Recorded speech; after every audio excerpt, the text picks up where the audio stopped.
MDS ದಮ್ ಆಲು, ನಾಲ್ ತಡ್ಕ ಮತ್ತು mushroom ಮಸಾಲೆ. MDS ನಿಂದ ಊಟ ಪ್ರತಿ ಸಲ ಸ್ವಾದಿಷ್ಟಕರ. MDH ಯಾವಾಗ್ಲೂ ನಿಮ್ಗೆ ಹೊಸ ರುಚಿ ನೀಡಲು ಪ್ರತಿಬದ್ಧವಾಗಿದೆ.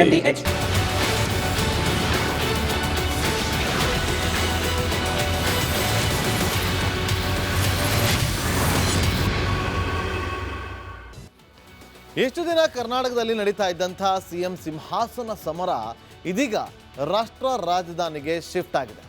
ದೆಹಲಿಯಲ್ಲಿ ರಾಹುಲ್ ಭೇಟಿ ಮಾಡಿರುವ ಸಿದ್ದರಾಮಯ್ಯ ಸಂಪುಟ ಪುನರ್ರಚನೆಗೆ ಗ್ರೀನ್ ಸಿಗ್ನಲ್ ಪಡೆದುಕೊಂಡ್ರೆ ಆತ ಖರ್ಗೆ ಮುಂದೆ ಡಿಕೆಶಿ ಅಧಿಕಾರ ಹಸ್ತಾಂತರಕ್ಕೆ ಪಟ್ಟು ಹಿಡಿದಿದ್ದಾರೆ. ಸಿಎಂ ಡಿಸಿಎಂ ನಡುವಿನ ನೀ ಕೊಡೆ ನಾ ಬಿಡೆ ಸಮರದಲ್ಲಿ ಹೈಕಮಾಂಡ್ ಕಂಗಾಲಾಗಿ ಕುಳಿತಿದೆ.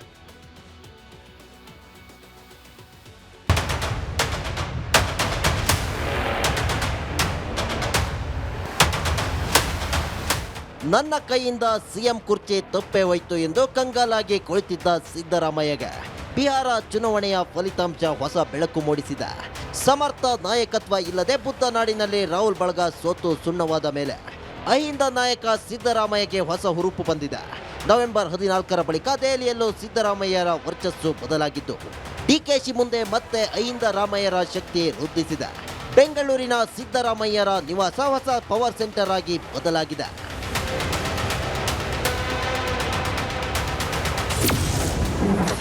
ರಾಜ್ಯ ಕಾಂಗ್ರೆಸ್ನಲ್ಲಿ ನವೆಂಬರ್ ಕ್ರಾಂತಿಗೆ ಕೌಂಟ್ಡೌನ್. ರಾಹುಲ್ ಮನಗೆದ್ದ ಸಿಎಂಗೆ ಖರ್ಗೆ ಮನವೊಲಿಕೆ ಟಾಸ್. ನವೆಂಬರ್ ಕ್ರಾಂತಿ, ನವೆಂಬರ್ ಕ್ರಾಂತಿ, ನವೆಂಬರ್ ಕ್ರಾಂತಿ. ಕಳೆದ 3 ತಿಂಗಳಿಂದ ರಾಜ್ಯ ರಾಜಕೀಯದಲ್ಲಿ ಗುಲ್ಲೆಬ್ಬಿಸಿದ್ದ ನವೆಂಬರ್ ಕ್ರಾಂತಿಯ ಚರ್ಚೆಗೆ ಇದೀಗ ಅಸಲಿ ರೂಪ ಸಿಕ್ಕಿದೆ. ಬಿಹಾರ ಚುನಾವಣಾ ಫಲಿತಾಂಶವನ್ನೇ ತಮ್ಮ ಬಂಡವಾಳ ಮಾಡಿಕೊಂಡ ಸಿಎಂ ಸಿದ್ದರಾಮಯ್ಯ ರಾಹುಲ್ ಗಾಂಧಿಯಿಂದ ಸಂಪುಟ ಪುನರ್ರಚನೆಗೆ ಗ್ರೀನ್ ಸಿಗ್ನಲ್ ಪಡೆದಿದ್ದಾರೆ. ಆದರೆ ಸಿಎಂ ಮುಂದೆ ಮಲ್ಲಿಕಾರ್ಜುನ್ ಖರ್ಗೆ ಸೇರಿದಂತೆ ಹೈಕಮಾಂಡ್ ಮನವೊಲಿಕೆಯ ದೊಡ್ಡ ಟಾಸ್ಕ್ ಎದುರಾಗಿದೆ.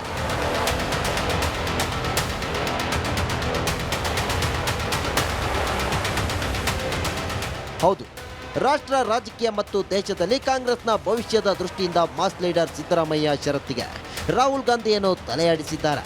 ಆದರೆ ಕರ್ನಾಟಕದವರೇ ಆದ ಮತ್ತು ಡಿಕೆ ಶಿವಕುಮಾರ್ ಅವರ ಅಗಾಧ ಶಕ್ತಿ ಸಾಮರ್ಥ್ಯದ ಅರಿವಿರುವ ಮಲ್ಲಿಕಾರ್ಜುನ ಖರ್ಗೆಯನ್ನ ಮನವೊಲಿಸೋದೇ ಸಿದ್ದರಾಮಯ್ಯಗೆ ದೊಡ್ಡ ಟಾಸ್ಕ್ ಆಗಿದೆ. ಮಲ್ಲಿಕಾರ್ಜುನ ಖರ್ಗೆ ಮೂಲಕ ಡಿಕೆ ಬ್ರದರ್ಸ್ ದಾಳ. ಹೈಕಮಾಂಡ್ ಮುಂದೆ 3 ಬೇಡಿಕೆ ಇಟ್ಟ ಡಿಸಿಎಂ ಡಿಕೆಶಿ. ಕಳೆದ 3 ದಿನದಿಂದ ದೆಹಲಿಯಲ್ಲೇ ಬೀಡು ಬಿಟ್ಟಿರುವ ಡಿಸಿಎಂ ಡಿಕೆ ಶಿವಕುಮಾರ್ ರಾಹುಲ್ ಗಾಂಧಿ ಭೇಟಿಗೆ ಪಟ್ಟು ಹಿಡಿದು ಕುಳಿತಿದ್ದಾರೆ. ನಿನ್ನೆ ಎಐಸಿಸಿ ಅಧ್ಯಕ್ಷ ಖರ್ಗೆ ಭೇಟಿಯಾದ ಡಿಕೆಶಿ 3 ಷರತ್ತುಗಳನ್ನು ಮುಂದಿಟ್ಟಿದ್ದಾರೆ. ನಿನ್ನೆ ಮಲ್ಲಿಕಾರ್ಜುನ ಖರ್ಗೆ ಅವರನ್ನ ಭೇಟಿಯಾದ ಡಿಕೆ ಸಹೋದರರು ಸುಮಾರು 50 ನಿಮಿಷ ಚರ್ಚೆ ಮಾಡಿದ್ದಾರೆ. ನಿನ್ನೆಯ ಸಭೆಯಲ್ಲಿ ಪ್ರಮುಖವಾಗಿ 3 ವಿಷಯಗಳ ಬಗ್ಗೆ ಸುದೀರ್ಘ ಚರ್ಚೆಯಾಗಿದ್ದು, ಸಂಪುಟ ಪುನರ್ರಚನೆ ಆಗಬೇಕಂದ್ರೆ ಮೊದಲು ನನ್ನ ಸಿಎಂ ಸ್ಥಾನವನ್ನ ಖಚಿತಪಡಿಸಬೇಕು, ಜೊತೆಗೆ ಸಂಪುಟದಲ್ಲಿ ನನ್ನ ಮಾತಿಗೆ ಮನ್ನಣೆ ಕೊಡಬೇಕು ಎಂದು ಡಿಕೆಶಿ ಮೊದಲ ಷರತ್ತು ಹಾಕಿದ್ದಾರೆ. ಕೆಪಿಸಿಸಿ ಅಧ್ಯಕ್ಷ ಸ್ಥಾನದ ಜೊತೆಗೆ ನನಗೆ ಬೆಂಗಳೂರು ನಗರಾಭಿವೃದ್ಧಿ ಮಂತ್ರಿ ಪಟ್ಟ ಬೇಕು ಹಾಗೂ ನಾನು ಕೇಳಿದ 6 ರಿಂದ 10 ಶಾಸಕರಿಗೆ ಸಚಿವ ಸ್ಥಾನ ಕೊಡಬೇಕು ಎಂದು ಉಳಿದ 2 ಷರತ್ತುಗಳನ್ನು ಹಾಕಿದ್ದಾರೆ. ಇನ್ನು ನಿನ್ನೆಯ ಖರ್ಗೆ ಭೇಟಿಯ ಬಗ್ಗೆ ಗುಟ್ಟು ಬಿಟ್ಟು ಕೊಡದ ಡಿಕೆಶಿ ರಾಜ್ಯಾಧ್ಯಕ್ಷರು ರಾಷ್ಟ್ರಾಧ್ಯಕ್ಷರನ್ನ ಭೇಟಿಯಾಗೋದು ಸಾಮಾನ್ಯ, ಇದೆಲ್ಲ ಪಕ್ಷದಲ್ಲಿ ಇದ್ದದ್ದೇ ಎಂದು ಜವಾಬು ನೀಡಿದ್ರು. ಇಲ್ಲಪ್ಪ, ನಾನು ರಾಜ್ಯಾಧ್ಯಕ್ಷ ರಾಷ್ಟ್ರಾಧ್ಯಕ್ಷ ಭೇಟಿ ಮಾಡೋದು ಸ್ವಾಭಾವಿಕ, ಏನ್ ಸ್ಪೆಷಲ್ ಏನಿಲ್ಲ. ಕೆಲವು ಇಶ್ಯೂಸ್ ಪಕ್ಷದ ವಿಚಾರ, ಕೆಲವು ಆಫೀಸ್ ಇನಾಗ್ರೇಷನ್, ಕೆಲವು ಯಾವ್ದೋ ಟ್ರಸ್ಟ್ ಒಂದು ಎಲ್ಲ ಇಶ್ಯೂಸ್ ಇತ್ತು ಸರ್. ಅಲ್ಲ, ಅದು ಇವಾಗ ಇಡೀ ರಾಜ್ಯಾದ್ಯಂತ ರಾಜಕೀಯ ಚಟುವಟಿಕೆಗಳ ಗರಿಗೆದರಿದೆ, ಎಲ್ಲ ಪುನರ್ರಚನೆ ಎಲ್ಲ ಚರ್ಚೆ ಆಗ್ತಾ ಇದೆ ಸರ್. ಈ ಸಂದರ್ಭದಲ್ಲಿ ಭೇಟಿಯಾಗಿ ಪಕ್ಷ ಅದು ಅಂದ್ರೆ ಪಾರ್ಟಿ ಇದ್ರೆ ನಾವು ನೀವೆಲ್ಲ, ಪಾರ್ಟಿ ಇದ್ರೆ ನಾವು ನೀವೆಲ್ಲ. ಬದಲಾದ ರಾಜಕೀಯ ಸನ್ನಿವೇಶದಲ್ಲಿ ಮತ್ತೆ ಸಿದ್ದರಾಮಯ್ಯರ ಕಡೆಗೆ ಹೈಕಮಾಂಡ್ ತಕ್ಕಡಿ ವಾಲಿದೆ. ರಾಜಕೀಯ ಚದುರಂಗದಾಟದಲ್ಲಿ ನಿಸ್ಸೀಮರಾದ ಡಿಕೆ ಶಿವಕುಮಾರ್ ಮೊದಲು ಸಿಎಂ ಕುರ್ಚಿ ಮೇಲೆ ಕಣ್ಣಿಟ್ಟಿದ್ದು, ಅದು ಸಾಧ್ಯವಾಗದಿದ್ದರೆ ಸಂಪುಟ ಪುನರ್ರಚನೆಯಲ್ಲೂ ತಮ್ಮ ಶಕ್ತಿಯನ್ನ ಸಾಧ್ಯವಾದಷ್ಟು ವೃದ್ಧಿಸಿಕೊಳ್ಳೋ ತವಕದಲ್ಲಿದ್ದಾರೆ. ಬಸವರಾಜ್ ಹನುಮಂತುರ್ಗ ಜೊತೆ Suresh, political bureau, republic Kannada.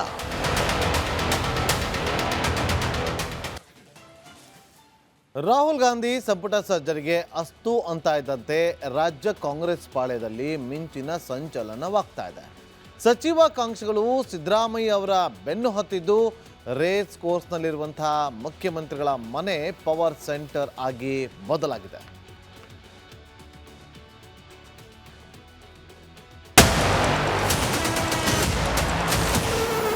ಮಂತ್ರಿ ಆಗಬೇಕು ಅನ್ನೋ ಒಂದು ಆಕಾಂಕ್ಷೆಯಾಗಿ ನಾನು ಮುಖ್ಯಮಂತ್ರಿಗಳಿಗೆ ಭೇಟಿಯಾಗಿ ಕರ್ನಾಟಕದಲ್ಲಿ ಇವತ್ತು ಮ್ಯೂಸಿಕಲ್ ಚೇರ್ ಯಾರ ಸೀಟ್ ಮೇಲೆ ಕೂತ್ಕೊಳ್ತಾರೆ.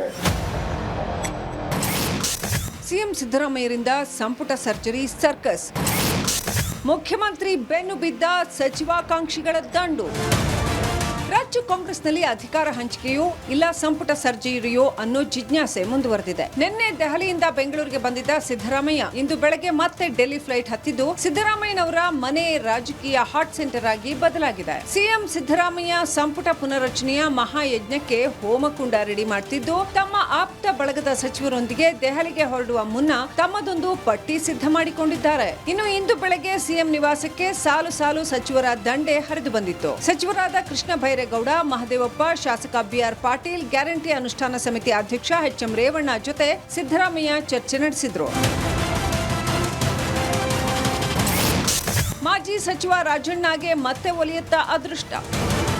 ಹೈಕಮಾಂಡ್ ನಾಯಕರ ವಿರುದ್ಧ ನಾಲಿಗೆ ಹರಿಬಿಟ್ಟು ಸಚಿವ ಸ್ಥಾನ ಕಳೆದುಕೊಂಡಿರೋ ಮಧುಗಿರಿ ಶಾಸಕ ರಾಜಣ್ಣ ಮತ್ತೊಂದು ಅವಕಾಶಕ್ಕಾಗಿ ಹಪಹಪಿಸುತ್ತಿದ್ದಾರೆ. ತಮ್ಮ ರಾಜಕೀಯ ಗುರು ಸಿದ್ದರಾಮಯ್ಯ ಅವರನ್ನ ಭೇಟಿಯಾಗಿ ಹೈಕಮಾಂಡ್ ನಾಯಕರ ಮನವೊಲಿಕೆಗೆ ಮನವಿ ಮಾಡಿಕೊಂಡಿದ್ದಾರೆ. ಇನ್ನು ಸಂಪುಟ ಪುನರ್ರಚನೆಯ ವೇಳೆ ಹಿರಿಯ ಸಚಿವರು ಸಹ ಖಾತೆ ಬದಲಾವಣೆಗಾಗಿ ಅಹವಾಲು ಹಾಕಿದ್ದರಂತೆ. ಈ ವಿಚಾರದ ಬಗ್ಗೆ ಪ್ರತಿಕ್ರಿಯೆ ನೀಡಿರುವ ಗೃಹ ಸಚಿವ ಪರಮೇಶ್ವರ್, ನನಗೆ ಪೊಲೀಸ್ ಇಲಾಖೆ ಮೇಲೆ ಕೋಪ ಇಲ್ಲ ಎಂದಿದ್ದಾರೆ. ಮೇಕೆದಾಟು ಬಗ್ಗೆ ನಮ್ಮ ಪರವಾಗಿ ತೀರ್ಪನ್ನು ಕೊಟ್ಟಿದ್ದಾರೆ. ಅದಕ್ಕೆ ಕೇಂದ್ರ ಸರ್ಕಾರ ಕೂಡ ಸಹಕಾರವನ್ನ ಕೊಡಬೇಕಾಗ್ತದೆ. ಬಹುಶಃ ಆ ವಿಷಯವನ್ನು ಕೂಡ ಮಾನ್ಯ ಮುಖ್ಯಮಂತ್ರಿಗಳು ಚರ್ಚೆ ಮಾಡ್ತಾರೆ ಅಂತ ಅಂದ್ಕೊಂಡಿದ್ದೇನೆ.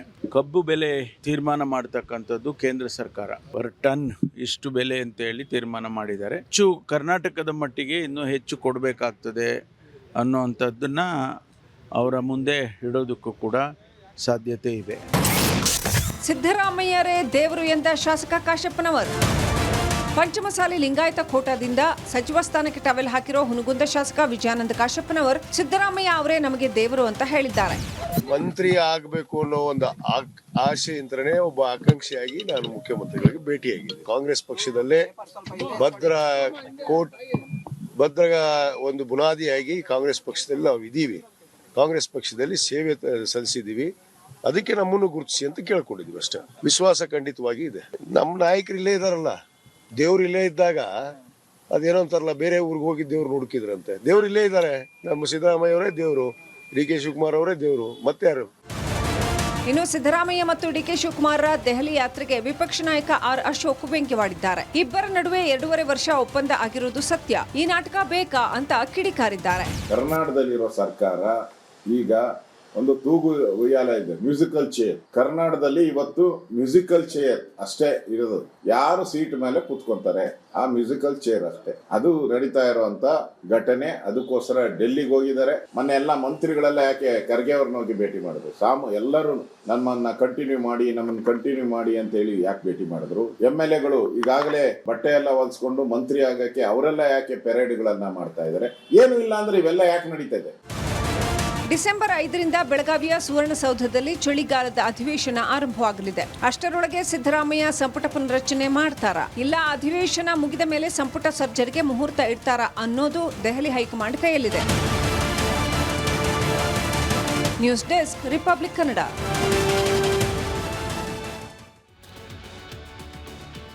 ಡಿ.ಕೆ. ಶಿವಕುಮಾರ್ ಅವರು ವಾಪಸ್ ಬಂದಿದ್ದಾರೆ.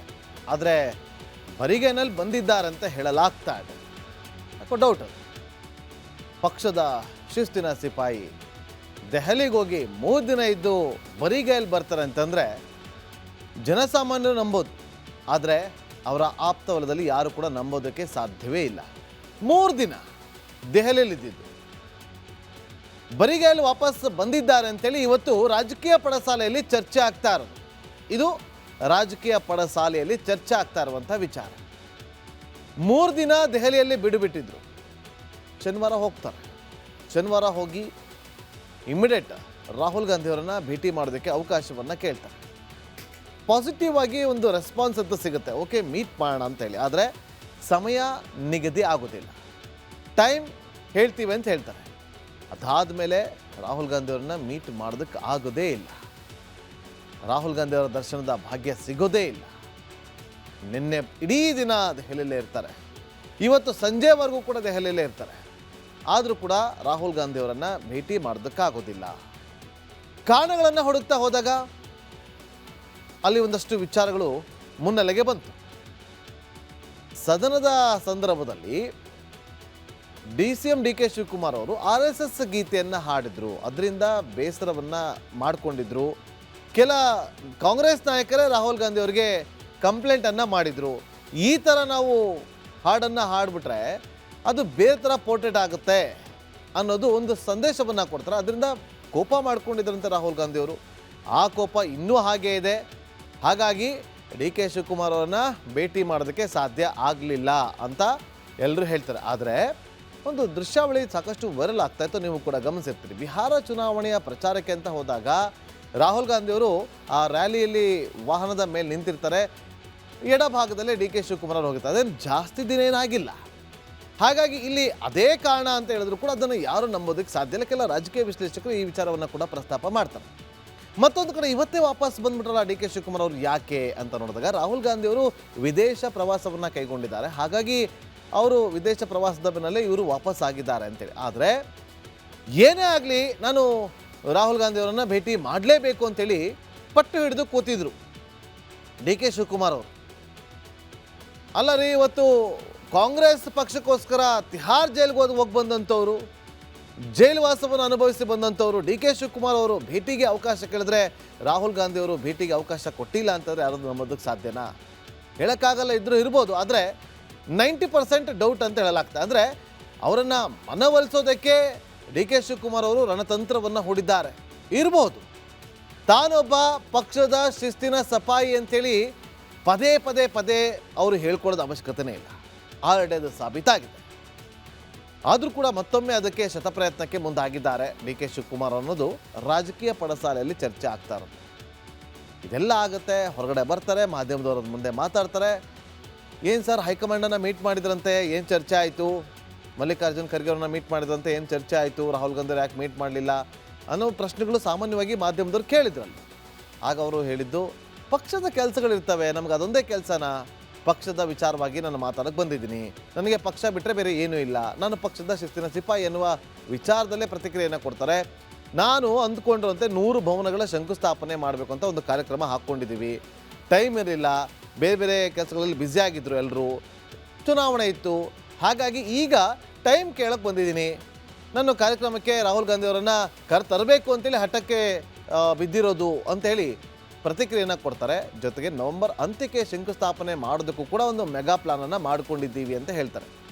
ಆದರೆ ರಾಹುಲ್ ಗಾಂಧಿ ಅವರನ್ನು ಭೇಟಿ ಮಾಡದೆ ಒಲ್ಲದ ಮನಸ್ಸಿನಿಂದಲೇ ವಾಪಸ್ DK ಶಿವಕುಮಾರ್ ಅವರು ಬಂದಿದ್ದಾರಂತೆ. ಇನ್ನೊಂದು ವಿಚಾರ ಹೇಳ್ಬಿಡ್ತೀನಿ. ಇವತ್ತು ಕಾಂಗ್ರೆಸ್ ಪಾಳದಲ್ಲಿರುವಂಥ DK ಶಿವಕುಮಾರ್ ಅವರ ಆಪ್ತಗಣದಲ್ಲಿರುವಂಥ ಆಪ್ತರು, ಸಿದ್ದರಾಮಯ್ಯವರ ಆಪ್ತರಲ್ಲೂ ಕೂಡ ಪ್ರತಿಯೊಬ್ಬರಿಗೂ ಕೂಡ ಫೋನ್ ಮಾಡಿ ಏನಾಗಿರ್ಬೋದು ಅಂತೇಳಿ ಒಂದಷ್ಟು ಕೆಲಸವನ್ನು ಮಾಡೇ ಮಾಡ್ತಾರೆ. ಯಾಕಂತಂದರೆ ಇಲ್ಲಿ ಏನಾಗಿದೆ ಅನ್ನೋದು DK ಶಿವಕುಮಾರ್ ಒಂದು ಹೇಳಿಕೆಯನ್ನು ಕೊಟ್ಟಿದ್ರು, ಏನೇ ಆದರೂ ಕೂಡ ಅದು ನಮ್ಮಲ್ಲಿ ಮಾತ್ರ ಇರುತ್ತೆ, ನಾನು CM AICC ಅಧ್ಯಕ್ಷರು ಹೈಕಮಾಂಡ್ ಜೊತೆಯಲ್ಲಿ ಮಾತ್ರ ಇರುತ್ತೆ ಅಂತೇಳಿ. ಹಾಗಾಗಿ ಎಲ್ಲೂ ಕೂಡ ಕ್ಲೋಸ್ಡ್ ಡೋರಲ್ಲಿ ಏನು ಚರ್ಚೆ ಆಗಿದೆ ಅನ್ನೋದು ಯಾರೂ ಕೂಡ ಸರಿಯಾಗಿ ಗೊತ್ತಾಗ್ತಿಲ್ಲ. ಆದರೆ ಒಳಗಡೆ ಚರ್ಚೆ ಏನಾಗಿದೆ, ಹೊರಗಡೆ ಬಂದವರು ಏನು ಹೇಳಿಕೆ ಕೊಟ್ಟಿದ್ದಾರೆ ಇರ್ಬೋದು, ಇದು ಕೂಡ ಚರ್ಚೆ ಆಗಿರ್ಬೋದು. ಆದರೆ ಇದರ ಜೊತೆಗೆ ಅಂದರೆ 90 ಭಾಗಕ್ಕೆ 10% ಭಾಗ ಈ ಒಂದು ಸಾಧ್ಯತೆ ಇರ್ಬೋದು. ಅಂದರೆ 100 ಭವನಗಳನ್ನು ನಿರ್ಮಾಣ ಮಾಡಬೇಕು ಅಂತ ಏನು ಅಂದ್ಕೊಂಡಿದ್ದಾರೆ, ಅದ್ರ ಬಗ್ಗೆ ಚರ್ಚೆ ಆಗಿರ್ಬೋದು. ಆದರೆ 90% ಏನು ಚರ್ಚೆ ಆಗಿದೆ ಅನ್ನೋದು DK ಶಿವಕುಮಾರ್ ಅವ್ರನ್ನ ಬಿಟ್ಟರೆ, ಹೈಕಮಾಂಡ್ ಬಿಟ್ಟರೆ ಬೇರೆ ಯಾರಿಗೂ ಕೂಡ ಗೊತ್ತಾಗ್ತಾ ಇಲ್ಲ. ಏನಾದರೂ ಆ ಥರ ಚರ್ಚೆ ಆಗಿದ್ರೆ ಮುಂದಿನ ದಿನದಲ್ಲಿ ಎಲ್ಲವೂ ಕೂಡ ಗೊತ್ತಾಗುತ್ತೆ. ನವೆಂಬರ್ ಇನ್ನೂ ಕಂಪ್ಲೀಟ್ ಆಗಿಲ್ಲ. ಹಾಗಾಗಿ ನವೆಂಬರ್ ಕ್ರಾಂತಿ ಅಂತ್ಯ ಆಗಿದೆಯೋ ಇಲ್ವೋ ಎಲ್ಲವೂ ಕೂಡ ಉತ್ತರ ಆದಷ್ಟು ಬೇಗ ಅಂತೂ ಸಿಕ್ಕೇ ಸಿಗುತ್ತೆ, ಕಾದು ನೋಡಬೇಕಾಗತ್ತೆ. ಹಾಗಾದರೆ ಇವತ್ತು DK ಶಿವಕುಮಾರ್ ಅವರು ಏನು ಮಾತಾಡಿದ್ರು ಒಮ್ಮೆ ನೋಡ್ಕೊಂಬನ್ನಿ. ಖರ್ಗೆ ಅವ್ರನ್ನ ಭೇಟಿ ಮಾಡಿದ್ದಾರೆ ಇವತ್ತು ಸಂಜೆ. ಸೊ ತಾವು ಕೂಡ ನಿನ್ನೆ ರಾತ್ರಿ ಅವ್ರನ್ನ ಭೇಟಿ ಮಾಡಿದ್ರಿ ಖರ್ಗೆ ಅವ್ರನ್ನ? ನಾನೇನು ಭೇಟಿ ಮಾಡಿಲ್ಲಪ್ಪ, ನಾನು ಭೇಟಿ ಮಾಡೇ ಇಲ್ಲ. ನಾವು ಹೋದಾಗೆಲ್ಲ ಭೇಟಿ ಮಾಡ್ತಾ ಇರ್ತೀವಿ, ಅದು ಬೇರೆ ವಿಚಾರ. ರಾಜಕೀಯಕ್ಕೆ ನಾನೇನು ಭೇಟಿ ಮಾಡಲಿಲ್ಲ. CM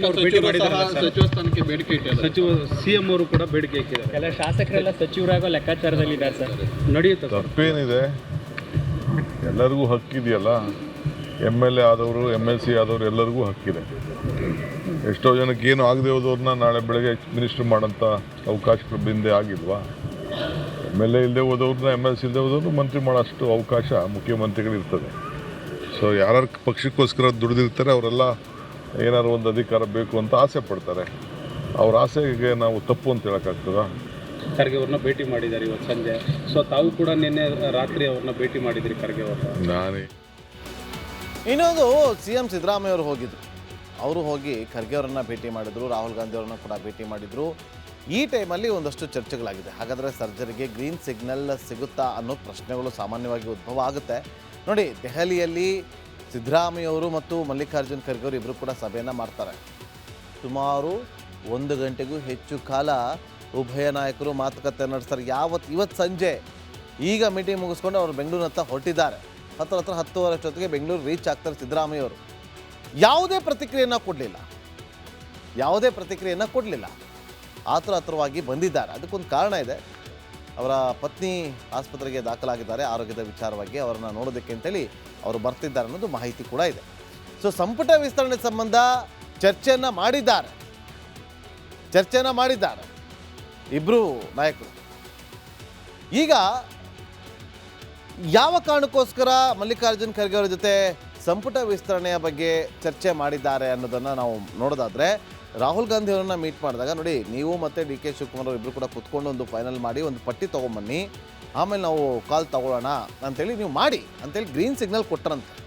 ಹಾಗಾಗಿ ಇವತ್ತು ಕುತೂಹಲ ಇದ್ದಿದ್ದು DK ಶಿವಕುಮಾರ್ ಅವರು ಮತ್ತು ಸಿದ್ದರಾಮಯ್ಯ ಅವರು ಇಬ್ಬರು ಮುಖಾಮುಖಿ ಆಗ್ತಾರೆ, ಇದ್ರ ಬಗ್ಗೆ ಚರ್ಚೆ ಆಗುತ್ತೆ ಡೆಲ್ಲಿಯಲ್ಲಿ ಅಂತ ಇತ್ತು. ಆದರೆ ಅದಾಗಲಿಲ್ಲ, ಅದೆಲ್ಲೂ ಕೂಡ ಕಂಡು ಬರಲಿಲ್ಲ. ಆದರೆ ಒಬ್ಬರು ಕರ್ನಾಟಕ ಭವನ ಒಳಗಡೆ ಪ್ರವೇಶ ಮಾಡೋದಕ್ಕಿಂತ ಮುಂಚೆ ಒಬ್ಬರು ಆಚಕಡೆಗೆ ಹೋಗ್ತಾರೆ. ಈ ಥರದನ್ನು ನಾವು ಗಮನಿಸೋದು. ಅದು ಬೇರೆ ಕಾರಣಗಳಿರ್ಬೋದು, ಆದರೆ ಇಬ್ಬರು ಕೂಡ ಮುಖಾಮುಖಿ ಆಗಲಿಲ್ಲ. ಆದರೆ ಮಲ್ಲಿಕಾರ್ಜುನ್ ಖರ್ಗೆ ಅವರನ್ನ ಇವತ್ತು ಸಂಜೆ ಹೋಗಿ ಮೀಟ್ ಮಾಡ್ತಾರೆ. ಆವಾಗ ಪ್ರಧಾನಿ ನರೇಂದ್ರ ಮೋದಿ ಅವರನ್ನು ಮೀಟ್ ಮಾಡಿದ ಬಳಿಕ ಒಂದಷ್ಟು ರಾಜ್ಯದ ಸಮಸ್ಯೆಗಳ ಬಗ್ಗೆ, ಕಬ್ಬು ಬೆಳೆಗಾರರ ಹೋರಾಟದ ಬಗ್ಗೆ, ರಾಜ್ಯಕ್ಕೆ ಬರಬೇಕಾಗಿರುವಂಥ ಅನುದಾನದ ಬಗ್ಗೆ ಇದೆಲ್ಲವನ್ನು ಕೂಡ ಚರ್ಚೆಯನ್ನು ಮಾಡಿ ನರೇಂದ್ರ ಮೋದಿ ಅವರ ಜೊತೆಗೆ ಅಲ್ಲಿಂದ ಬಂದು ಮಲ್ಲಿಕಾರ್ಜುನ್ ಖರ್ಗೆ ಅವರ ನಿವಾಸಕ್ಕೆ ಹೋಗ್ತಾರೆ. ಸುಮಾರು 1 ಗಂಟೆ ಕಾಲ ಚರ್ಚೆಯನ್ನು ಮಾಡ್ತಾರೆ. ಯಾಕೆ ಅಂತಂದರೆ ರಾಹುಲ್ ಗಾಂಧಿ ಅವರು ಮಲ್ಲಿಕಾರ್ಜುನ್ ಖರ್ಗೆ ಅವರ ಹೆಗಲಿಗೆ ಹೊರಿಸಿದ್ದಾರೆ, ಅವ್ರಿಗೆ ಹೊಣೆಯನ್ನು ಹೊರಿಸಿದ್ದಾರೆ ಸಂಪುಟ ವಿಸ್ತರಣೆ ಬಗ್ಗೆ ಚರ್ಚೆ ಮಾಡಿ ಅಂತೇಳಿ. ಹಾಗಾಗಿ ಸಿದ್ದರಾಮಯ್ಯ ಅವರು ಇವತ್ತು ಮಲ್ಲಿಕಾರ್ಜುನ್ ಖರ್ಗೆ ಅವರನ್ನು ಭೇಟಿ ಮಾಡಿ ಮನವೊಲಿಸೋದಕ್ಕೆ ಪ್ರಯತ್ನವನ್ನು ಪಟ್ಟಿದ್ದಾರೆ ಅಂತ ಕೂಡ ಹೇಳಲಾಗ್ತಾ ಇದೆ. ಹೈಕಮಾಂಡ್ AICC ಅಧ್ಯಕ್ಷರಾಗಿರುವಂಥ ಮಲ್ಲಿಕಾರ್ಜುನ್ ಖರ್ಗೆ ಅವರ ಕೈಯಲ್ಲಿದೆ ಸಂಪುಟ ಪುನರ್ರಚನೆಯ ವಿಚಾರವಾಗಿ. ಅದು ಆಗುತ್ತಾ ಇಲ್ವಾ ಅನ್ನೋದು ಮುಂದಿನ ದಿನದಲ್ಲಿ ಪ್ರತಿಯೊಬ್ಬರಿಗೂ ಕೂಡ ಗೊತ್ತಾಗುತ್ತೆ.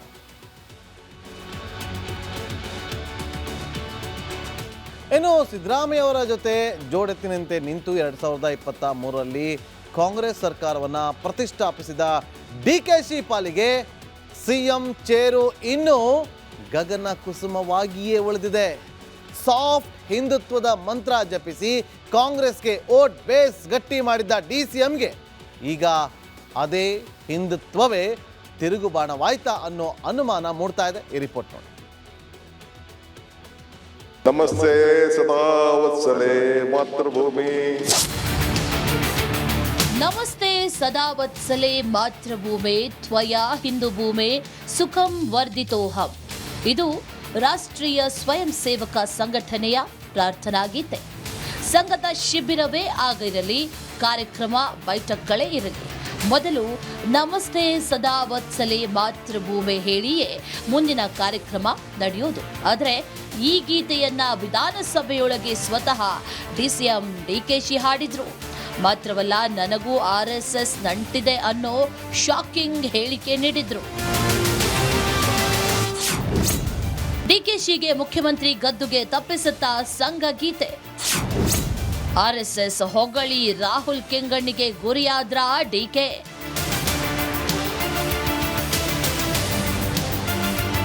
ಕರ್ನಾಟಕದಲ್ಲಿ RSS ಸಿದ್ದರಾಮಯ್ಯ ಸರ್ಕಾರದ ನಡುವಿನ ಸಂಘರ್ಷ ತಾರಕಕ್ಕೇರಿದೆ. ಸಾರ್ವಜನಿಕ ಸ್ಥಳಗಳಲ್ಲಿ ಸಂಘದ ಚಟುವಟಿಕೆಗಳಿಗೆ ಕಡಿವಾಣ ಹಾಕಲು ಹಿಂಬದಿಯ ರಾಜಕಾರಣ ಮಾಡಲಾಗ್ತಾ ಇದೆ.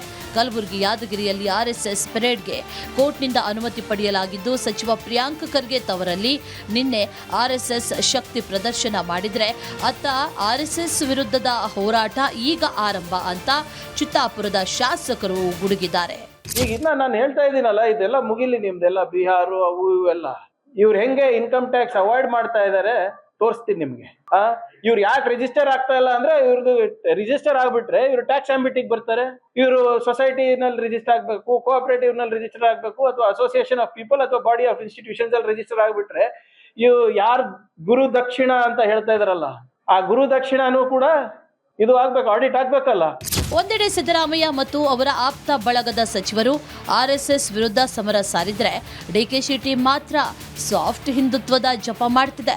ಸ್ವತಃ ರಾಹುಲ್ ಗಾಂಧಿಯೇ ಆರ್ಎಸ್ಎಸ್ ವಿರುದ್ಧದ ಸಮರಕ್ಕೆ ನೇತೃತ್ವ ವಹಿಸಿದ್ದು, ಹೋದಲ್ಲಿ ಬಂದಲ್ಲಿ ಅವಕಾಶ ಸಿಕ್ಕಾಗೆಲ್ಲ ಸಂಘದ ವಿರುದ್ಧ ಕಿಡಿಕಾರ್ತಿದ್ದಾರೆ.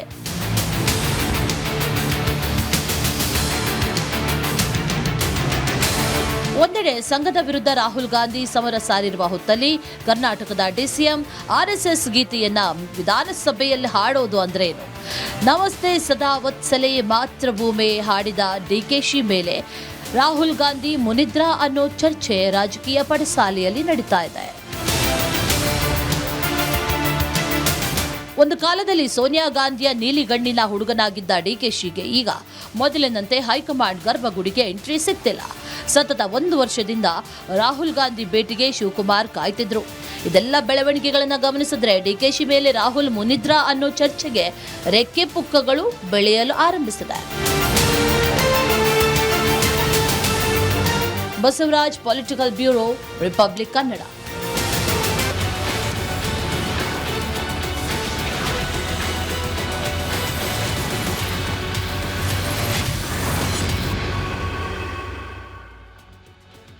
Welcome back. ನೋಡಿ, ಡಿ ಕೆ ಶಿವಕುಮಾರ್ ಅವ್ರಿಗೆ ಹಿಂದುತ್ವವೇ ಆಪತ್ತು ಅಂತ ಹೇಳಲಾಗ್ತಾ ಇದೆ.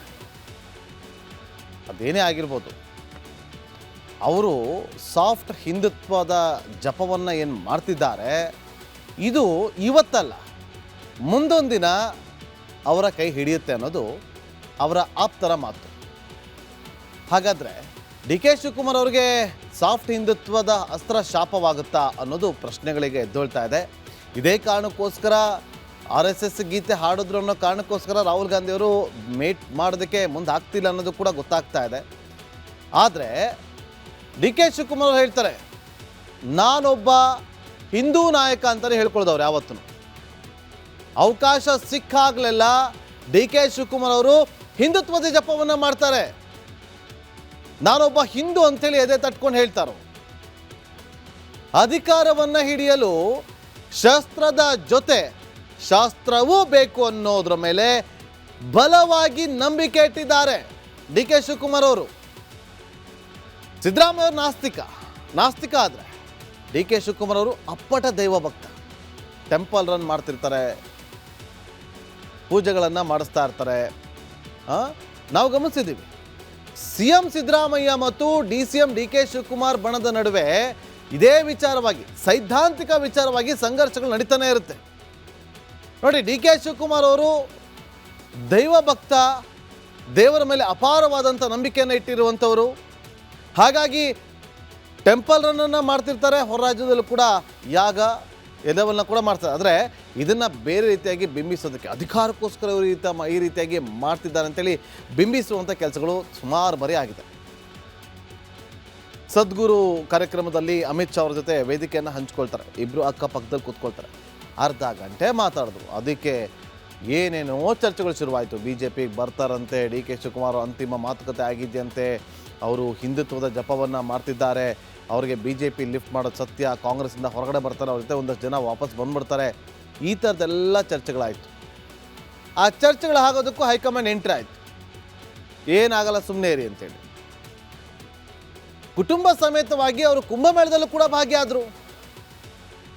ಯಾರೇನೇ ಅಂದ್ಕೊಳ್ಳಿ, ನಾನು ಒಬ್ಬ ಹಿಂದೂ, ನಾನೊಬ್ಬ ದೈವ ಭಕ್ತ, ನಾನು ಕುಂಭಮೇಳಕ್ಕೆ ಬರಬೇಕು ಅನ್ನಿಸ್ತು, ಕುಂಭಮೇಳದಲ್ಲಿ ಭಾಗಿಯಾಗಿದ್ದೀನಿ ಅಂತೇಳಿ ಅವರು ಹೇಳಿಕೆಯನ್ನು ಕೊಡಿದ್ರು. ಕುಟುಂಬ ಸಮೇತರಾಗಿ ಹೋದರು.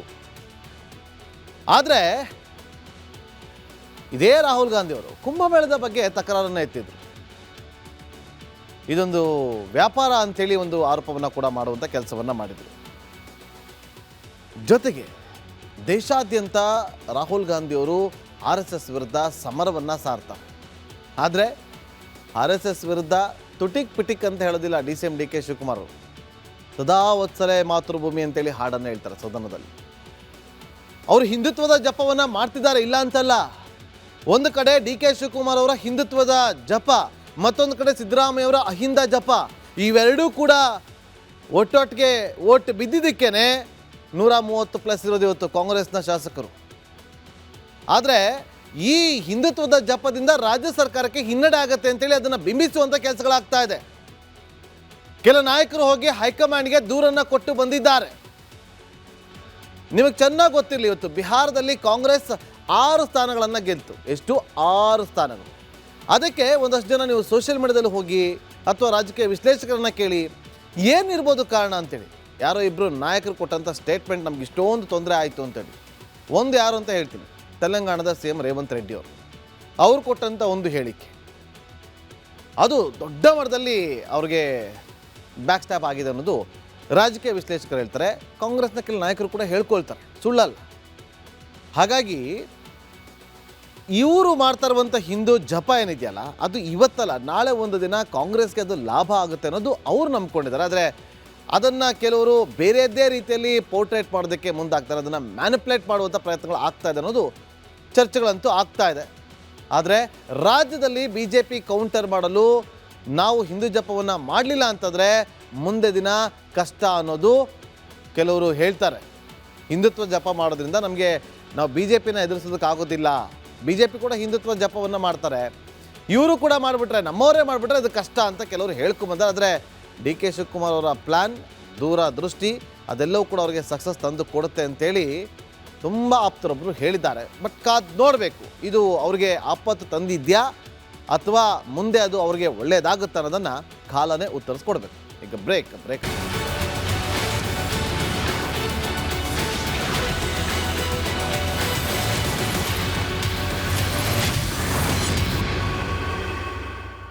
ಕಬ್ಬು ಬೆಳೆಗಾರರಿಗೆ ಸರ್ಕಾರ ಏನೋ ಒಂದಷ್ಟು ಭರವಸೆಯನ್ನು ಕೊಟ್ಟಿದ್ದಾಯಿತು. ನೀವು ಕೇಳಿದಷ್ಟು ಕೊಡೋಕ್ಕಾಗೋದಿಲ್ಲ, ಆದರೆ ಅದಕ್ಕಿಂತ 100 ರೂಪಾಯಿ ನಾವು ಜಾಸ್ತಿ ಕೊಡಿ ಅಂತ ನಾವು ಹೇಳಿ ಬರ್ತೀವಿ ಅಂತೇಳಿ ಸಕ್ಕರೆ ಕಾರ್ಖಾನೆಯ ಮಾಲೀಕರ ಜೊತೆಯಲ್ಲಿ ಒಂದು ಸಭೆಯನ್ನು ಮಾಡಿ ಓಕೆ ಅಂತೇಳಿ ಒಪ್ಪಿಸಿದ್ರು. ಆದರೆ ನಿಜವಾಗ್ಲೂ ಕೂಡ ಸಕ್ಕರೆ ಕಾರ್ಖಾನೆಯ ಮಾಲೀಕರು ಅದನ್ನು ಪೂರೈಸ್ತಿದ್ದಾರಾ ಇಲ್ವಾ ನೋಡ್ಕೊಂಡು.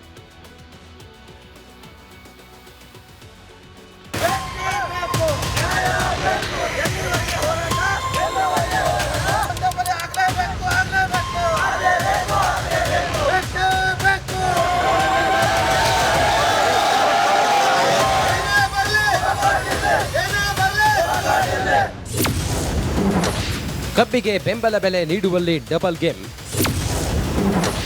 ಕಲಬುರಗಿಯಲ್ಲಿ ಸಕ್ಕರೆ ಕಾರ್ಖಾನೆಗಳ ಯೂಟರ್ನ್. ಕಬ್ಬಿಗೆ ಬೆಲೆ ನೀಡುವಲ್ಲಿ ಸರ್ಕಾರ ಮತ್ತು ಸಕ್ಕರೆ ಕಾರ್ಖಾನೆಗಳು ಡಬಲ್ ಗೇಮ್ ಆಡ್ತಿವೆ. ಕಾರ್ಖಾನೆಗಳ ಕಳ್ಳಾಟ, ಸರ್ಕಾರದ ಮುಂದಾಟದ ವಿರುದ್ಧ ಕಲಬುರಗಿಯಲ್ಲಿ ಅನ್ನದಾತರು ಮತ್ತೊಮ್ಮೆ ಸಮರ ಸಾರಿದ್ದಾರೆ.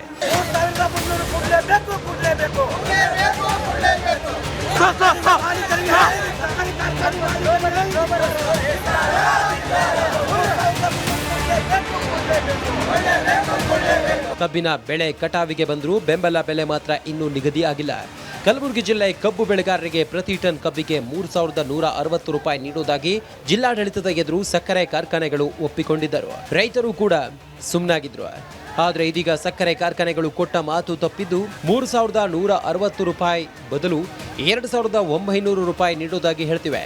ಅಲ್ಲದೆ ಉಳಿದ 100 ರೂಪಾಯಿಯನ್ನ 6 ತಿಂಗಳ ನಂತರ ಕೊಡ್ತೀವಿ ಅಂತಿವೆ.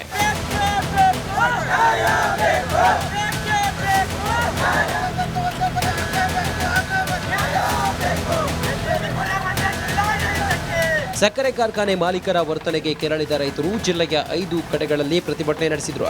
ಹೆತ್ತ ಜಿಲ್ಲಾಧಿಕಾರಿ ಕಚೇರಿ ಎದುರು ರೈತರು ಬಾಯಿ ಬಡಿದುಕೊಂಡು ಆಕ್ರೋಶ ಹೊರಹಾಕಿದ್ರು. ಸರ್ಕಾರ ಬೆಲೆ ಕೊಡುವಲ್ಲಿ ಸಂಪೂರ್ಣ ಫೇಲ್ಯೂರ್ ಆಗಿದೆ. ಒಂದು ಕಣ್ಣಿಗೆ ಸುಣ್ಣ, ಒಂದು ಕಣ್ಣಿಗೆ ಬೆಣ್ಣೆ ಮಾಡ್ತಾ ಇದೆ.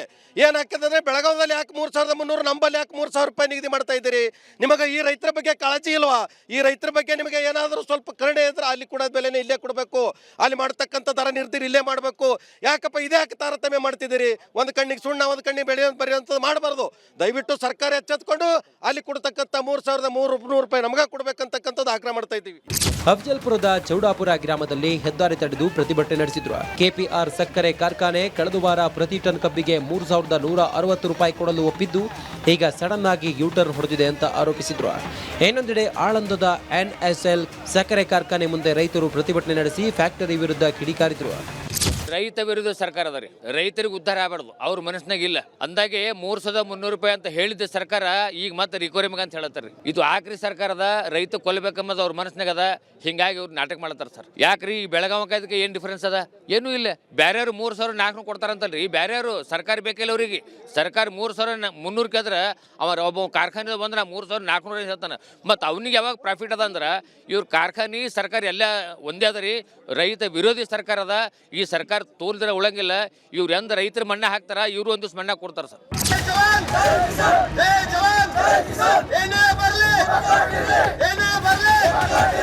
ಹೆಣ್ಣೆಂದೆಡೆ ಬೀದರ್ನಲ್ಲೂ ಕಳೆದ 5 ದಿನಗಳಿಂದ ಕಬ್ಬು ಬೆಳೆಗಾರರು ಅಹೋರಾತ್ರಿ ಧರಣಿ ನಡೆಸುತ್ತಿದ್ದಾರೆ. ಸಚಿವರಾದ ಈಶ್ವರ್ ಖಂಡ್ರೆ, ರಹೀಂ ಖಾನ್ ವಿರುದ್ಧ ರೈತರು ಆಕ್ರೋಶ ವ್ಯಕ್ತಪಡಿಸುತ್ತಿದ್ದಾರೆ.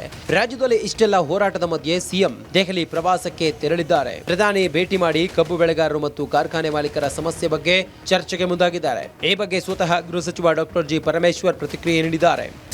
ಕಬ್ಬು ಬೆಲೆ ತೀರ್ಮಾನ ಮಾಡ್ತಕ್ಕಂಥದ್ದು ಕೇಂದ್ರ ಸರ್ಕಾರ. ಅವರು 25-26ಕ್ಕೆ ಈಗಾಗಲೇ ತೀರ್ಮಾನ ಮಾಡಿದ್ದಾರೆ. ಪರ್ ಟನ್ ಇಷ್ಟು ಬೆಲೆ ಅಂತೇಳಿ ತೀರ್ಮಾನ ಮಾಡಿದ್ದಾರೆ.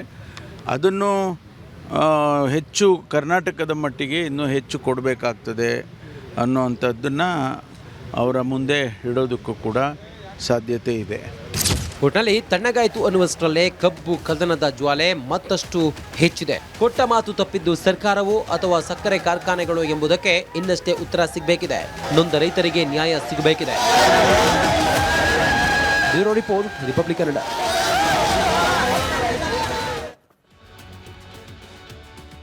ಕರ್ನಾಟಕದಲ್ಲಿ ಕಬ್ಬು ಬೆಳೆಗಾರರ ಹೋರಾಟ ತೀವ್ರವಾದಂತಹ ಬೆನ್ನಲ್ಲೇ ಸಿಎಂ ಸಿದ್ದರಾಮಯ್ಯ ಅವರು ಇವತ್ತು ಪ್ರಧಾನಿ ನರೇಂದ್ರ ಮೋದಿ ಅವರನ್ನು ಭೇಟಿಯಾಗಿದ್ದಾರೆ. ದೆಹಲಿಯ ಲೋಕ್ ಕಲ್ಯಾಣ ಮಾರ್ಗ್ನಲ್ಲಿರುವಂತಹ ಪ್ರಧಾನಿ ನರೇಂದ್ರ ಮೋದಿ ಅವರ ನಿವಾಸದಲ್ಲಿ ಸುಮಾರು 20 ನಿಮಿಷ ಪ್ರಧಾನಿಯವರ ಜೊತೆ ಸಿದ್ದರಾಮಯ್ಯ ಅವರು ಚರ್ಚೆಯನ್ನು ನಡೆಸಿದ್ದಾರೆ. ಈ ಭೇಟಿಯಲ್ಲಿ ಕಬ್ಬು ಬೆಳೆಗಾರರ ಸಮಸ್ಯೆ, ನೀರಾವರಿ ಯೋಜನೆ, ಅತಿವೃಷ್ಟಿ, ಅನಾವೃಷ್ಟಿ ಸೇರಿದಂತೆ 5 ವಿಚಾರಗಳ ಬಗ್ಗೆ ಚರ್ಚೆ ಆಗಿದ್ದು, ಬೆಳೆ ಪರಿಹಾರ ಸೇರಿದಂತೆ ರಾಜ್ಯಕ್ಕೆ ಬರಬೇಕಿದ್ದ ಕೇಂದ್ರದ ಪಾಲನ್ನು ನೀಡುವಂತೆ ಮೋದಿಗೆ ಮನವಿ ಮಾಡಿದ್ದಾರೆ. 136 ಕೋಟಿ. ಸೊ ಇಷ್ಟು ಕೇಳಿ ಮೆಮೊರಾಂಡಮನ್ನು ಕೊಟ್ಟಿದ್ದೀವಿ. This is regarding crop loss. ಆಮೇಲೆ ಇನ್ನೊಂದು ಏನು ಕೇಳಿದ್ದೀವಿ ಅಂತಂದರೆ, ಎರಡನೇ ಇಶ್ಯೂ ಮೆಮೊರಾಂಡಮ್ ಕೊಟ್ಟಿರೋದು ಕಬ್ಬು ಬೆಳೆಗಾರರ ಸಮಸ್ಯೆ. ಕೇಂದ್ರ ಸರ್ಕಾರದವರು FRPಯನ್ನು ನಿಗದಿ ಮಾಡೋರು, ಫೇರ್ ಆ್ಯಂಡ್ ರೆಮ್ಯುನರೇಟಿವ್ ಪ್ರೈಸ್, 2136 ಕೋಟಿ. ಸೊ ಇಷ್ಟು ಕೇಳಿ ಮೆಮೊರಾಂಡಮನ್ನು ಕೊಟ್ಟಿದ್ದೀವಿ. This is regarding crop loss. ಆಮೇಲೆ ಇನ್ನೊಂದು ಏನು ಕೇಳಿದ್ದೀವಿ ಅಂತಂದರೆ, ಎರಡನೇ ಇಶ್ಯೂ ಮೆಮೊರಾಂಡಮ್ ಕೊಟ್ಟಿರೋದು ಕಬ್ಬು ಬೆಳೆಗಾರರ ಸಮಸ್ಯೆ. ಕೇಂದ್ರ ಸರ್ಕಾರದವರು FRPಯನ್ನು ನಿಗದಿ ಮಾಡೋರು, ಫೇರ್ ಆ್ಯಂಡ್ ರೆಮ್ಯುನರೇಟಿವ್ ಪ್ರೈಸ್, 2136 ಕೋಟಿ. ಸೊ ಇಷ್ಟು ಕೇಳಿ ಮೆಮೊರಾಂಡಮನ್ನು ಕೊಟ್ಟಿದ್ದೀವಿ. This is regarding crop loss. ಆಮೇಲೆ ಇನ್ನೊಂದು ಏನು ಕೇಳಿದ್ದೀವಿ ಅಂತಂದರೆ, ಎರಡನೇ ಇಶ್ಯೂ ಮೆಮೊರಾಂಡಮ್ ಕೊಟ್ಟಿರೋದು ಕಬ್ಬು ಬೆಳೆಗಾರರ ಸಮಸ್ಯೆ. 114 ವರ್ಷಗಳ ಕಾಲ ಇತಿಹಾಸವಿರುವಂತಹ ಪ್ರಸಿದ್ಧ ಕಡಲೆಕಾಯಿ ಪರ್ಸೆ ಇವತ್ತಿನಿಂದ ಆರಂಭ ಆಗಿದೆ. ಮೊದಲ ದಿನವೇ ಒಂದು ಭರ್ಜರಿ ರೆಸ್ಪಾನ್ಸ್ ಸಿಕ್ಕಿದೆ. ಈ ರಿಪೋರ್ಟ್ ನೋಡಿ.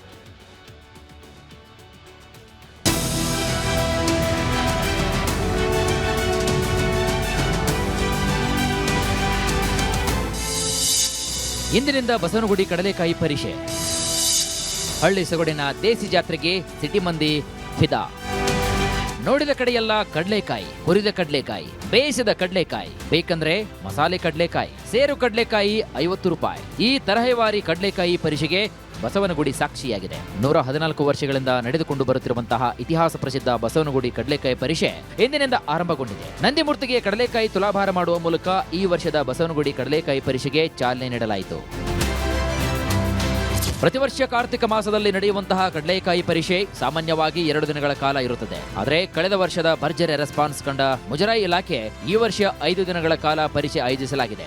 ಕಳೆದ ವರ್ಷ ಸರಿಸುಮಾರು 5 ಲಕ್ಷ ಜನ ಸೇರಿದ್ರು. ಈ ಬಾರಿ 20 ಲಕ್ಷಕ್ಕೂ ಹೆಚ್ಚು ಜನ ಸೇರುವ ನಿರೀಕ್ಷೆ ಇದೆ. ಪರೀಕ್ಷೆಯ ಮೊದಲ ದಿನವೇ ಭರ್ಜರಿ ಪ್ರತಿಕ್ರಿಯೆ ವ್ಯಕ್ತವಾಗಿದ್ದು ಕಾಲೇಜು ವಿದ್ಯಾರ್ಥಿಗಳು ಸಂತಸವನ್ನು ವ್ಯಕ್ತಪಡಿಸಿದ್ದಾರೆ. ಇನ್ನ ಸ್ಟಾರ್ಟ್ ಆಗಿಲ್ಲ, ಸ್ಟಾರ್ಟ್ ಆದ್ಮೇಲೆ ಎಂಜಾಯ್ ಮಾಡಬೇಕು. ನಿನ್ನೆ ಚೆನ್ನಾಗಿತ್ತು, ನಿನ್ನೆ ಎಲ್ಲ ಗೇಮ್ ಆಡಿದ್ವಿ, ನಿನ್ನೆ ಚೆನ್ನಾಗಿತ್ತು. ಇವಾಗ ಇನ್ನ ಗೇಮ್ ಸ್ಟಾರ್ಟ್ ಆಗಿಲ್ಲ, ಸ್ಟಾರ್ಟ್ ಆದ್ಮೇಲೆ ಹೋಗ್ಬೇಕು. ಲಾಸ್ಟ್ ಇಯರ್ ಬಂದಿದ್ವಿ. ಲಾಸ್ಟ್ ಇಯರ್ ಬಂದರೆ ಏನಂದರೆ ಲಾಸ್ಟ್ ಇಯರು ಅಷ್ಟೇ 3 ದಿವಸನೂ ಬಂದ್ವಿ, ಗೇಮ್ ಆಡಿದ್ವಿ, ಚೆನ್ನಾಗಿತ್ತು. ಈ ವರ್ಷನೂ ಅಷ್ಟೇ, ಈ ವರ್ಷ 5 ದಿವಸ ಇದೆಯಂತೆ, ಇನ್ನೂ ಚೆನ್ನಾಗಿ ಮಾಡಿದ್ದಾರೆ ಈ ಸತಿ. ಹೋದ ಸತಿಗಿಂತ ಇನ್ನೂ ಗ್ರ್ಯಾಂಡ್ ಇದೆ ಈ ಸತಿ. ನೋಡ್ಬೇಕು, ಇನ್ನೂ ಸ್ಟಾರ್ಟ್ ಆಗಿಲ್ಲ, ಸ್ಟಾರ್ಟ್ ಆದ್ಮೇಲೆ ನೋಡಬೇಕು. ಏನದೇ ಮಾಮೂಲಿ ಇಯರಿಂಗ್ಸ್, ಹುಡುಗಿರ್ಗೆ ಏನೇನು ಬೇಕು ಇಯರಿಂಗ್ಸು, ವಾಲೆ ಅದನ್ನು ತಗೋಬೇಕು ಅಷ್ಟೇ. ಚೆನ್ನಾಗಿರುತ್ತೆ. ಆ್ಯಕ್ಚುಲಿ ಇನ್ನೂ ರಶ್ ಜಾಸ್ತಿ ಆಗುತ್ತೆ. ಇವಾಗ ಇನ್ನೂ ಖಾಲಿ ಇದೆ, ಅಂದರೆ ಬೇಗ ಹೋಗಬೇಕು ಅಂದ್ರೆ ಇವಾಗ ಬಂದರೆ ಹೋಗ್ಬೋದು, ಬಟ್ ಎಂಜಾಯ್ ಮಾಡ್ಬೋದು. ಆ್ಯಕ್ಚುಲಿ ಎಲ್ಲ ಇಯರಿಂಗ್ಸು ಕಲೆಕ್ಷನ್ ಜಾಸ್ತಿ ಇರುತ್ತೆ. ಆಗತ್ತೆ, ಇಲ್ಲಿ ಬಂದರೆ ಆಗತ್ತೆ. ಆ್ಯಕ್ಚುಲಿ ಬೆಟರ್ ಅಂದರೆ ಎಲ್ಲೂ ಎಂಜಾಯ್ ಮಾಡೋಕ್ಕಲ್ಲ, ಇಲ್ಲಿ ಮಸ್ತಾಗಿ ಮಾಡ್ಬೋದು, ಕಾಲೇಜಸ್ ಎಕ್ಸ್ಪೆಷಲಿ. ಕಡಲೆಕಾಯಿ ಖರೀದಿ ಜೊತೆಗೆ ಕಡಲೆಪುರಿ, ಮನೆಗೆ ಬೇಕಿರುವಂತಹ ಸಾಮಗ್ರಿಗಳು, ಕ್ಲಿಪ್ಪು, ಬ್ಯಾಗ್ ಖರೀದಿ ಕೂಡ ಜೋರಾಗಿದೆ. ಹಳ್ಳಿ ಸೊಗಡಿನ ಪರೀಕ್ಷೆಯನ್ನ ಜನ ಫುಲ್ ಎಂಜಾಯ್ ಮಾಡ್ತಿದ್ದಾರೆ. ಪರೀಕ್ಷೆ ತುಂಬ ಚೆನ್ನಾಗಿದೆ. ಒಂದು 5 ವರ್ಷದಿಂದ ಬರ್ತಾ ಇದ್ದೀವಿ. ತುಂಬ ಜನ ಅಲ್ಲ, ತುಂಬ ಜನ ಇದ್ದಾರೆ. ಕ್ರೌಡ್ ಜಾಸ್ತಿ. ಬೆಲ್ಲ ತಗೊಂಡ್ವಿ, ಕಡಲೆಕಾಯಿ ತಗೊಂಡ್ವಿ, ಚೆನ್ನಾಗಿದೆ. ನಾವು ಇಲ್ಲಿ ಬನಶಂಕರಿಯಿಂದ ಬಸವನಗುಡಿ ಕಡಲೆಕಾಯಿ ಪರೀಕ್ಷೆ ಕಾರಣ ಇಂದಿನಿಂದ 7 ದಿನಗಳ ಕಾಲ ದೊಡ್ಡ ಗಣಪತಿ ದೇವಾಲಯದ ರಸ್ತೆ ಸಂಪೂರ್ಣ ಬಂದ್ ಮಾಡಲಾಗಿದೆ. ಅಹಿತಕರ ಘಟನೆ ನಡೆಯದಂತೆ ಸಿಸಿಟಿವಿಗಳನ್ನು ಆಯೋಜಿಸಲಾಗಿದೆ. ಸ್ವಚ್ಛತೆ ಬಗ್ಗೆ ಗಮನವನ್ನು ಕೊಡಲಾಗಿದ್ದು ಪ್ಲಾಸ್ಟಿಕ್ ಮುಕ್ತ ಪರೀಕ್ಷೆಗೆ ಕರೆ ನೀಡಲಾಗಿದೆ. ದೀಪ್ತಿ ತೋಳ್ಪಾಡಿ, ರಿಪಬ್ಲಿಕ್ ಕನ್ನಡ, ಬೆಂಗಳೂರು. ಆರೋಗ್ಯ ಹಾಗೂ ನ್ಯೂಟ್ರಿಷನ್ ಸಿಗುತ್ತೆ ನೋಡಿ, ಬಾಡಿ ಸ್ಟ್ರಾಂಗ್ ಆಗುತ್ತೆ. ಸ್ವಲ್ಪ ತಿಂದು ಹಸಿವು ನಿಗುತ್ತೆ, ಡೈಜೆಷನ್ಗೆ ಇಲ್ಲ ಅಪಾಯ. MDH ಸೋಯಾ ಟೀ, ಅಸಲಿ ಪ್ರೋಟೀನ್. MDH